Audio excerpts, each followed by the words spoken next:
درود پاک کب کب کہاں کہاں اور کیسے کیسے کام آتا ہے۔ ایک بہت ہی خوبصورت واقعہ، بڑا ایمان افروز واقعہ ہے جو میں آپ کے سامنے پیش کرتا ہوں۔ ایک دوست نے اپنے ایک دوسرے دوست کو قرض دیا، اور جب اس نے قرض دیا تو وہ قرض ایک بڑی اماؤنٹ تھی، 3000 دینار۔ وہ ٹائم آ گیا جب اس ٹائم وہ قرض لینے کے لیے اپنے دوست کے پاس گیا کہ بھائی مجھے میرے پیسے واپس دو، تو اس نے کہا کہ پیسے تو نہیں ہے میرے پاس، میں کولیپس ہو گیا ہوں، بزنس اب میرا ختم ہو گیا ہے، میں تمہاری رقم نہیں دے سکتا۔ اس نے ایک اور ٹائم دے دیا اسے کہ ٹھیک ہے اب اتنے وقت دنوں کے بعد میں دے دوں گا۔ وہ ٹائم بھی گزر گیا، اور جب وہ ٹائم بھی گزر گیا تو اس کے بعد اس دوست نے کہا کہ اب تو پیسے دے دو بھائی، میرا ٹائم پورا ہو گیا ہے۔ پھر نہ دے سکا ٹائم۔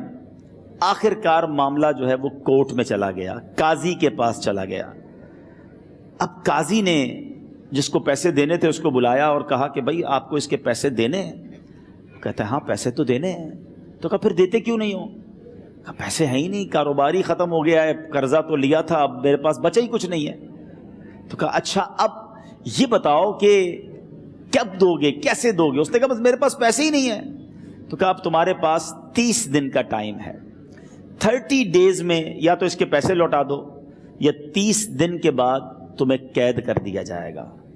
یہ شخص اب گھر آیا، پیسے تو تھے نہیں، مگر شاید علماء نے لکھا کتابوں میں، یہ واقعہ کئی بڑی بڑی کتابوں میں لکھا اور درود پاک کے فضائل کی بڑی بڑی کتابوں میں لکھا، اور اس شخص نے سوچا کہ اس نے ایک حدیث پاک پڑھی ہوئی تھی کہ جس میں نبی پاک علیہ الصلوۃ والسلام نے فرمایا ہے، جس کا مضمون ہے کہ جو شخص پریشان ہو، مصیبت زدہ ہو، اسے چاہیے کہ مجھ پر کثرت سے درود پاک پڑھے، کیونکہ درود پڑھنا مصیبتوں اور پریشانیوں کو لے جاتا ہے۔ اب اس عاشق رسول نے سوچا اور تو کچھ ہے نہیں، اب میں درود پاک پڑھنا شروع کرتا ہوں۔ صبح سے لے کر شام تک وہ درود پاک پڑھنے لگ گیا۔ 27 دن گزر گئے، only 3 days left، 3 دن باقی تھے قاضی کے پاس جانے میں۔ 27 دن گزر گئے درود پڑھتے پڑھتے۔ جب 28ویں رات آئی تو آنکھیں تو بند ہوئیں، مگر خواب میں اسے ایک آواز آئی، گھبراؤ نہیں، تمہارا قرضہ ادا کر دیا جائے گا، تمہارا مسئلہ سالو ہو جائے گا۔ صبح اٹھتا ہے، درود پاک پڑھ رہا ہے، مگر کہتا ہے یہ آواز سے تو مسئلہ حل نہیں ہوگا، پیغام کیا ہے اسے سمجھ نہ آیا۔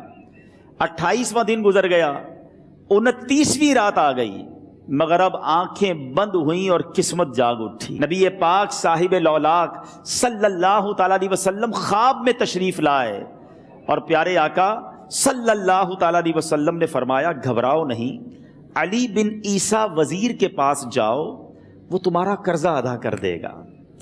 اب یہ عاشق رسول صبح اٹھا تو ویری فریش، حشاش بشاش کہ اب تو کام ہو گیا، نبی پاک نے خواب میں آ کر بشارت دی ہے۔ مگر پھر ذہن میں سوال آیا کہ علی بن عیسیٰ کے پاس جاؤں گا تو ثبوت کیا ہے، پروف کیا ہوگا؟ میں جا کر اس کو کہوں گا کہ میرا قرضہ دے دو، تو ایسے تو قرضہ نہیں دے دینا، اور میں نے اس کو کہا کہ مجھے نبی پاک نے خواب میں کہا ہے، اور اس نے اگر مجھ سے کوئی نشانی مانگی تو میں نشانی کیا دوں گا؟ آخری دن تھا، 29واں دن تھا، وہ بھی درود پڑھتے پڑھتے گزر گیا۔ 30th نائٹ آ گئی، صبح وہ دن ہے جب عدالت میں جانا ہے۔ اب اس رات پھر نبی پاک علیہ الصلوۃ والسلام خواب میں تشریف لائے، اور آقا علیہ الصلوۃ والسلام نے فرمایا کہ علی بن عیسیٰ وزیر کے پاس جاؤ، وہ تمہارا قرض ادا کر دے گا۔ کہ حضور چلا تو جاؤں گا، لیکن اگر وزیر نے مجھ سے کوئی نشانی طلب کی تو میں کیا جواب دوں گا؟ پیارے آقا علیہ الصلوۃ والسلام نے کمال کا ارشاد فرمایا کہ علی بن عیسیٰ سے کہنا کہ تم روزانہ فجر کی نماز کے بعد 5000 بار درود پاک پڑھتے ہو، یہ راز فقط تم جانتے ہو اور تمہارا رب جانتا ہے۔ اب یہ جب صبح اٹھا تو ایک نشانی بھی مل چکی تھی۔ عدالت میں جانے سے پہلے وزیر کے دربار میں پہنچ گیا، اسے یہ ڈر تھا کہ آج پیسے نہ لوٹائے تو سزا ہو سکتی ہے۔ جب وزیر کے دربار میں پہنچا تو وزیر اپنے مشیروں کے ساتھ بیٹھا تھا۔ کہا مجھے آپ سے بات کرنی ہے۔ کہا بتاؤ کیا بات کرنی ہے؟ کہا میں ایک پیغام لایا ہوں آپ کے لیے۔ اچھا کس کا پیغام لائے ہو؟ کہا میں نبی پاک جناب محمد مصطفیٰ صلی اللہ تعالیٰ علیہ وسلم کا پیغام لایا ہوں۔ وہ عاشق رسول وزیر تھا، کہتا بتاؤ میرے آقا نے کیا پیغام دیا ہے؟ کہ حضور میں 3000 دینار کا مقروض ہوں، آج آخری دن ہے اور میرے آقا نے مجھے بشارت دی ہے کہ آپ سے کہوں کہ آپ میرا قرض ادا کر دیجئے۔ علی بن عیسیٰ کہتا ہے کوئی ثبوت ہے آپ کے پاس؟ ہے کوئی دلیل بھی ہے آپ کے پاس؟ میں کیسے مان لوں کہ آپ کو نبی پاک علیہ الصلوۃ والسلام نے بھیجا ہے؟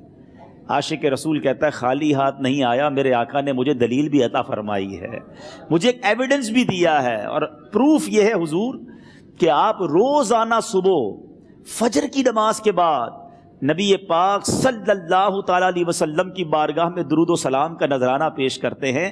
جب تک 5000 کا عدد پورا نہیں ہوتا آپ اس وقت تک کسی اور سے بات نہیں کرتے، اور اے وزیر صاحب یہ راز صرف آپ کو پتہ ہے اور آپ کا رب جانتا ہے۔ اللہ اکبر۔ وہ وزیر تو جس کو کہے نا جھوم اٹھا، ایسا عاشق رسول وزیر تھا جو روزانہ صبح 5000 درود پڑھتا ہو، اس کی تو عید ہو گئی نا۔ وہ کہتا ہے مرحبا یا رسول اللہ، میرے آقا نے میرے درود قبول کر لیے، اس سے بڑھ کر میرے لیے سعادت کیا ہوگی۔ اب یہ وزیر اپنی سیٹ سے اٹھتا ہے، اپنے کمرے میں جاتا ہے، تھوڑی دیر بعد واپس آ کر اس عاشق رسول کے ہاتھ میں 3000 دینار رکھ کر کہتا ہے حضور پہلے 3000 دینار تو نبی پاک کا حکم کی میں ادب سے بجا لاتا ہوں، میرے آقا نے جو حکم فرمایا یہ 3000 دینار آپ کو پیش کرتا ہوں، حضور ایک اور 3000 دینار لیجئے۔ میرے گھر آپ آئے، اتنی اچھی خبر سنائی، آپ نے قدم رنجا فرمایا، یہ 3000 اس کا نذرانہ ہے، اور ایسا کیجئے 3000 اور لیجئے، اس سے اپنے بچوں کے لیے کچھ چھوٹا موٹا کام شروع کیجئے، اور ایک وعدہ کر کے جائیے آج کے بعد زندگی میں آپ کو جب بھی کوئی کام پڑے میں آپ کا بھائی ہوں، مجھے یہ خدمت کا موقع دیجئے گا۔ اللہ اکبر۔ وہ مقروض جو ایک رات پہلے 3000 دینار کا مقروض تھا، ہو سکتا ہے اس کے بیک آف مائنڈ یہ بھی چل رہا ہو کہ اب شاید کل میں نے جیل میں جا کر عدالت میں جا کر گرفتاری دے کر جیل میں جانا ہے، مگر اب 9000 دینار ہاتھ میں ہیں۔ عاشق رسول جھومتا ہوا نبی پاک کی یاد میں گھومتا ہوا اب عدالت میں پہنچا۔